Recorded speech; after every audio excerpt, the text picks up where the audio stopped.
advisory and financial planning services are offered through Simplicity Wealth, LLC, and SEC Registered Investment Advisor. SEC registration does not constitute nor endorse of the firm, nor does it indicate that the advisor has attained a particular level of skill nor ability. Investing involves risk of loss.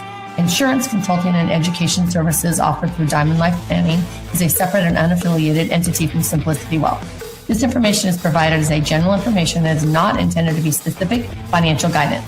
Before you make any decisions regarding your personal financial situation, you should consult a financial or tax professional to discuss your individual circumstances and objectives. Welcome to the Rock My Finances show on K4HD Radio and Talk4 TV, where we put the fun in finance. Join Powerhouse Jennifer Jose, CDFA, CMC, and Private Wealth Advisor, as she collaborates with you to create clarity, control, and confidence with your money, your way. It's not about the zeros, so what is it all about? Let's find out. Now here's your host and weekly friend, Jennifer Jose. Welcome back to the Money Manifesting series. We are in chapter 7 right now. So you've missed a lot. You got to go check all the other ones out. Today is going to be really, really good. Women, do I feel worthy of more money? And what is holding me back? This goes for women and men, actually. But women come to it with a different train of thought because we are more emotional around our money. We have a relationship with it. So we're talking about the underneath, everything when it comes to money and what that is worthiness. Do we feel worthy? Because this isn't just about numbers, and it's not just about strategy and education and learning about money and listening to CNBC and, CNN and all that stuff. It's about how you feel about yourself when it comes to receiving, holding, growing, and spending your money. Here's an example. I like to spend my money because I believe that money is all energy. So I believe that we all wake up the same amount of hours in a day. We choose where we spend our energy. So if you go to a job, you take your energy, your skills, and your attributes to that job. You trade time for your salary. You get your paycheck and you say, thank you. Thank you. Here's my energy. And thank you for appreciating my energy. And here's money in the form of that. So now you have money. That's energy. It goes into the bank. So now your bank is a bunch of energy, all this money that's growing in there. And I've said before that we all have a temperature around money. We can accept so much money growing in our bank account because we feel worthy of it. But once it starts tipping that scale and gets larger than what we're used to, our worthiness comes to attack it. And we either find an experience to spend it or have to spend it. A bill might come up. A car might have a flat tire, whatever it might be. We would have to spend the money out of it. Or we create an experience to spend the money ourselves. We're going to go to Napa for the weekend and do wine tasting or go for a vacation or whatever. Whatever it is, we want that energy in our bank account, something that we feel worthy of. I hope that makes sense. If not, it will. Don't worry. So this is not about numbers. This is it's not about strategy. It's about how we feel about ourselves when we're receiving the money. Do we say thank you for our paycheck? Do we thank you to our clients for paying us however you get paid your money, your businesses, however you get paid? Receiving it, holding it in our bank accounts, in our investment accounts, in our house if we have cash, and growing it. So when we see our brokerage accounts growing, I had a couple of years, we doubled our money. Everybody doubled their investment money. How was that? Was it great? And spending it. Do you resent having to spend your money? Do you try to hang on to it so tight you never want it to leave? You never want it to go anywhere? Is that a belief you have? Does that equal security? And when you go to spend it, you have less security. So for a lot of women, this runs very, very, very deep. Not because you did anything wrong, but because what you were taught directly or indirectly growing up. So let's think about this for a minute. What did you see around money as a child? Was money talked about openly? Was it stressful? Was it quiet? Was it avoided? Did you see a adult paying the bills on a monthly basis? Did you see them stressed out paying the bills? You could have even saw fighting, arguments over money, over spending too much. You could have seen abuse, for sure. Financial abuse, physical abuse, emotional abuse. You could have seen lies. Maybe one parent doesn't want the other parent to know what they're spending their money on. So then they're teaching you how to keep secrets and teaching you that it's not honest. Money brings out liars, basically, right? Did you hear things like, we can't afford that? Money doesn't grow on trees. Be careful. Don't ask for too much. Did you get bought your affection by money? I grew up in an alcoholic home, which I've said many times, and only a couple times. It wasn't a regular pattern, but I can count 2 times that my mom was so angry at my dad, she would take me out and go shopping.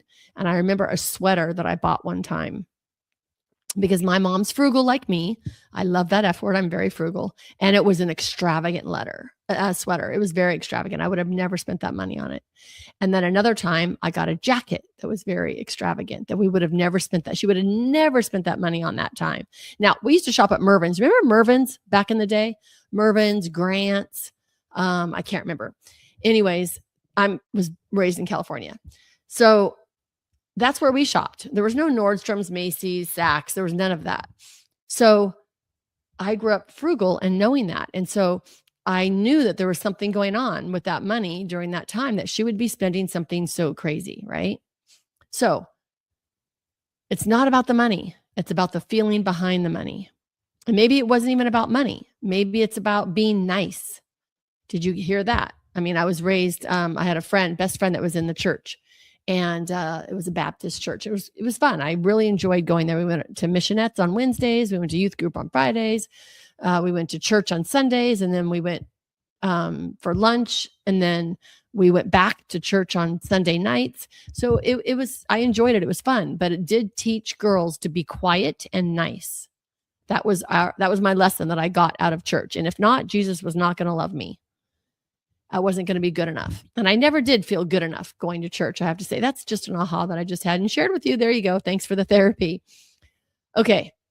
Don't be too much. Don't be too loud. Don't be too greedy. Don't want to buy expensive things. Don't try to outshine other people. Don't be boisterous and ostentatious, right? It could be so many different things, like calm down, relax, that kind of thing.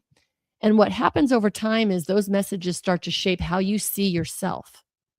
And we've all done this. I'm a parent as well, and I know that I've done this so much, still doing it. Thank God my daughter speaks up to me now, but you don't know. We really don't know. We don't get a handbook, right? And so we don't know what we're doing. And our parents didn't know either. So this is not about blame or judgment. It's just about noticing so we can change it. We might not even realize it, but they do become beliefs about what's safe, what's allowed, and what you deserve. So if we don't feel nice enough, like I just had that aha about church, I never felt good enough to be in that church. So that is the beginning of not feeling good enough, right? And then being very different, that my parents were always out partying and drinking. And, a lot of my other friends' parents didn't. And so I felt like an outcast or less than, or not as good. Well, I turned that into money, right? My relationship with money. I'm not good enough. I'm not worthy enough to have millions. All of that all boils down to that. So beliefs about what's safe, what's allowed, and what you deserve. So now fast forward to today. You're smart. You're capable. You're hardworking. You got a great job. You love your boss. You work your butt off. You might have a degree. You might have been a business owner forever and really worked and worked and worked. Like my parents' business was 7 days a week, 365 days a year. I worked my whole life every day. There was no vacations. There was none of that. If we did, we had to stay close enough to where my dad could come back to work. So that was just the way I grew up. And that's okay. But when it comes to money, something feels off. You hesitate a little bit. You second guess yourself. You undervalue yourself. A lot of women undervalue ourselves. We never ask for a raise or promotion. Like we go above and beyond. Like it's so funny. So we just had COVID, right? Several years ago. And everybody was so worried about women being at home and not being on the clock or in the office. And I am telling you, women get way more stuff done for their company when they're at home because they can get everything done. They don't have to have stress. So women put in way more hours over COVID than they ever did before. And I know I'm generalizing for sure. And I'm 62, so it could be the women that I know. I don't know. But there's no need to worry about working. We all, I feel like a majority of us work way more than what we're being paid for. And I know I'm in the financial industry. And so we do because things need to happen no matter what. So I feel like we do undervalue ourselves for sure. You might even feel uncomfortable receiving more. Like a lot of us start with compliments. What do you say when someone compliments you? I mean, I've had the bad habit of, oh, that old thing, or I tell them I bought them on sale because I'm a frugal fanny. I love being frugal and I'm proud of that. And so, oh yeah, I thought this is such a great deal. Or, I just did it the other day. Someone gave me a compliment and I said something, my green jacket for St. Patrick's Day. And I had a little stain here. I think I don't know when I put on my makeup or I did something and I showed him that. And she's like, you didn't have to show me that. I'm like, you're right. What the hell did I show that to you for? Like, it's so funny. Like, why do we do that? Sometimes it doesn't even make sense. And it's on the surface. We don't even realize it's happening, but it's actually beneath. And a lot of things are happening underneath the surface, right? So that big old iceberg, we only see the little top of it, but there's so much underneath. And that's what I want you to do is I want you to look at what's underneath, not feeling worthy. Your part, because the part of you operating from those earlier beliefs are underneath, right? And your brain is trying to keep you in what feels familiar, which means the temperature of your money, your savings account, your brokerage accounts, your 401ks, it wants you to grow a certain amount for it to feel comfortable. The income coming in monthly, it wants you to have a certain amount that's been used to and that it can be acceptable. It wants you to be in that familiar place, even though it is a limitation. So we have to blow that out of the water. So the question isn't just, how do I make more money? The question is, do I feel safe and worthy of receiving more money? Dun, dun, dun. Yep. Do I feel safe and worthy of receiving more money? Because the answer is no, even a little bit, if your behavior will reflect that. So you might hold yourself back, stay smaller than you are, avoid for asking for more. Avoid or even feel uncomfortable when things start expanding. I know I did. I started making more money and it was weird. It was weird. I was making six figures and then I went up to like over 200,000 and then I went a little bit higher and I'm like, oh my gosh, that's when it started feeling really weird because it was now all my bills are paid. All my savings accounts are saved and I'm putting, all my money away. And then it was even more on top of that. So for me, it was excess money. And when it was excess money, it was like, wow, okay, something's happening here. And that's when I started to get my own coach and get my stuff together so that I could get rid of my limiting beliefs. This is not because you can't do it. It's because it doesn't fully feel like you yet. You can absolutely step into that person that's going to accept all that money. And that's what we're here for. We want to do that. This is really important. Worthiness is not something that you prove. It's something that you allow. Okay? And it doesn't happen overnight. You build it the same way we've been talking about this entire series, step by step, through our thoughts, through our emotions, through our identity. So this is where you bring in all your tools again. So when you notice that hesitation, that doubt creeping in, the feeling of, I don't know if I can do this, any hesitation whatsoever, don't just push through it. I want you to pause. I want you to do the diamond reset. We want to stop, breathe, feel that hesitation, then we shift it one level up the emotional scale, sorry. We need to know what's going on so that we can clear that old pattern, that old belief. And when you begin to shift your thinking gently, not forcing it, you're not going to pretend you're confident or a badass. You want to build it slowly. And it could be fast, it could be overnight, but I want you to just feel it. Wouldn't it be nice if, right? That's what we start doing it. Wouldn't it be nice if? Then I'm starting to feel, and then I'm becoming someone who, and it is nice that I am. All right.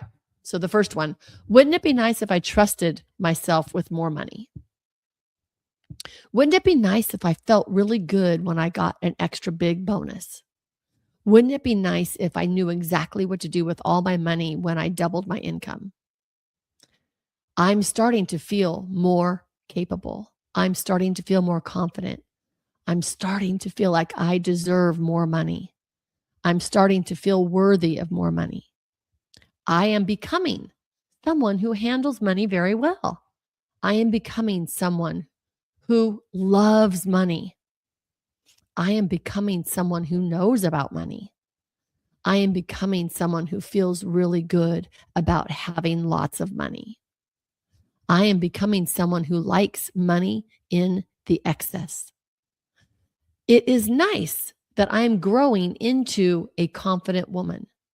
It is nice that I'm growing into a woman of wealth. It is nice that I am feeling worthy of more money. It is nice that I am badass. It is nice that I am feeling wonderful every day. All these little things, right? But we're building it slowly. And here's what starts to happen. You begin to see yourself differently. And when your identity shifts, your behavior follows. Yes, I promise you. You speak up more. You might talk at parties more. You actually might go to parties more.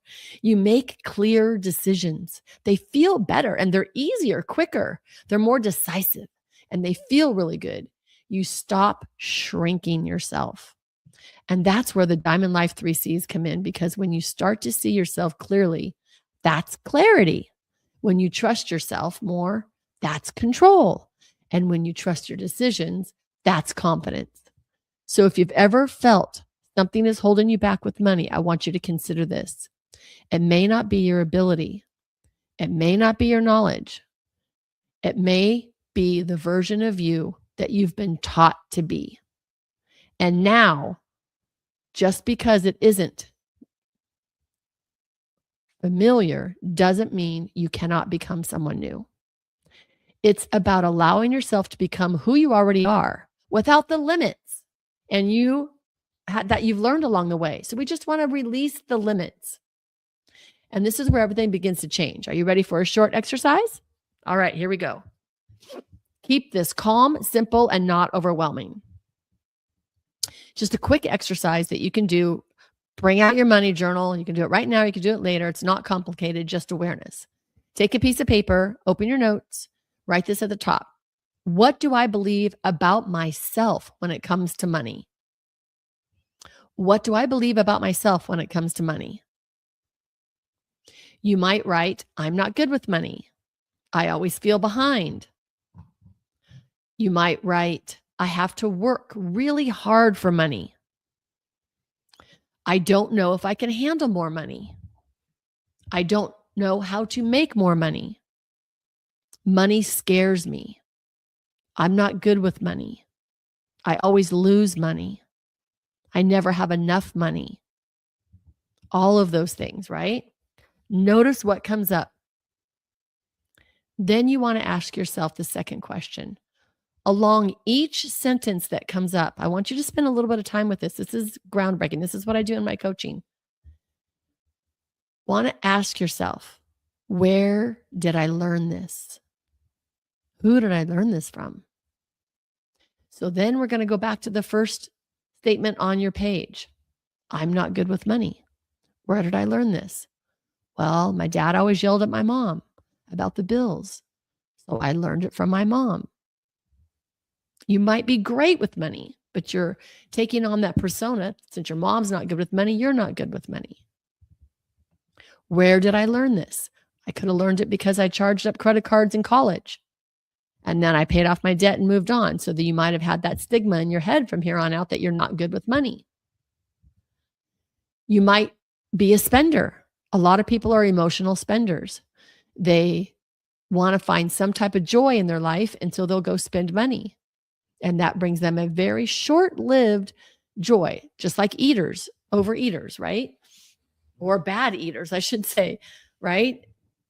Anything that makes us feel good. The only reason why we want it, no matter what it is to make us feel better. That's it. Money, food, sex, gambling, travel, a partner. We just think we're going to feel better when we have it. So that's why we want it. So we want to know where we learned this. Was it something you heard growing up? Was it something you actually experienced? Was it something you picked up from watching others? And the most important part, ask yourself, is this actually true now? Or is this something I've been carrying? Because most of the time, it's something that you've been carrying, not something that you choose today as this adult badass woman. And if you didn't consciously choose it, you can start to shift it and release it and let it go. You don't have to fix it all at once, but just seeing it is the first step to change. So here's one of my mantras that we grew up with. Working hard, we make money.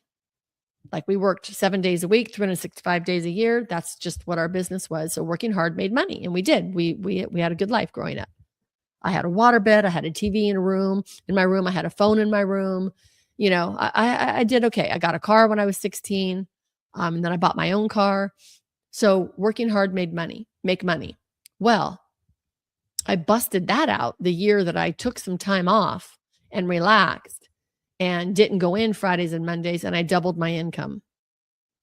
So I blasted that belief out. That's not true. Working hard does not create more money. It just doesn't. It's your mindset around worthiness of attracting the more money, receiving the more money, allowing the more money. So I had to change that belief. I had another belief. I'm not worthy of money. If you know my story, I suffered a tragedy when I was 29. And of course, I made some mistakes with all of that. And so I felt like I wasn't worthy of joy and love and money. I had a beautiful coach, Mavu, at the time, and she helped me clear that belief. And I'm like, oh yeah, I forgive myself, move on, and I'm absolutely worthy of all the money, wealth, and joy this universe can give me and I can receive. Once I cleared that, doubled my income that year. So yes, we can do this quickly, easily, and simply, but you don't have to do it alone. You can definitely reach out. There's lots of great money coaches out there. Of course, I know one that's really good that can help you. You want to have your financial plan done. You don't have to go into that by yourself. Like, I don't go in my garage by myself because I have so many memories, so many losses, so much in there, so many mementos and all that. I just don't like to do it by myself because it can be very emotional. So I always grab a friend before I go through my garage and go out through stuff. Same thing with your finances. It's emotional. It's really emotional. You might have a divorce or two, like my first husband, I'm a widow. You know, there's some things in our finances and some mistakes that we might have made or we felt that we might have made. And so you don't have to go into it by yourself. No judgment, no blame. It's just data collecting so we can shift the old beliefs and step into the badass woman that I know you are. Thank you so much for listening to this series. Keep watching, keep listening to it. I want you all to be able to manifest whatever your dreams are and walk away saying, I rock my finances. We appreciate you joining us today, and don't forget to subscribe to the Rock My Finances YouTube channel for more engagement and bonus content. Tell me, what is your money story? Let's find out with Jennifer right here on K4HD Radio and Talk4 TV. It's not about the zero, it's about the F word, feelings. Feelings Jennifer can't wait to explore with you next week. Until then, let's all say, I rock my finances.